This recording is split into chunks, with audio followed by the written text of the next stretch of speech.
வணக்கம். உண்மை செய்திகளுக்கு உங்களை வரவேற்கிறோம்.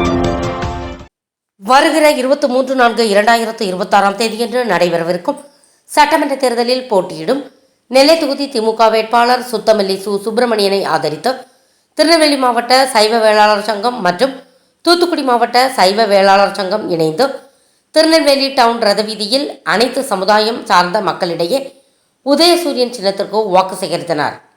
அப்போது திருநெல்வேலி சட்டமன்ற தொகுதிக்கு உட்பட்ட பொதுமக்கள் அனைவரும் மிகுந்த எழுச்சியுடன் வரவேற்பு மற்றும் ஆதரவு அளித்தனர். மேலும் இம்முறை தேர்தலில் போட்டியிடும் திமுக வேட்பாளர் சுப்பிரமணியன் அவர்கள் மிகவும் எளிமையானவர், அனைவராலும் ஏற்றுக்கொள்ளப்படுபவர், மிகுந்த ஊக்கத்துடன் செயல்படும் மனிதன் என்று வாக்காளர்கள் பெருமளவில் நற்சான்று அளித்தனர்.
ஃபார் வாட்சிங் உண்மை செய்திகள். நெல்லை செய்திகளை உடனுக்குடன் தெரிந்து கொள்ள சேனலை சப்ஸ்கிரைப் பண்ணுங்க, லைக் பண்ணுங்க, ஷேர் பண்ணுங்க.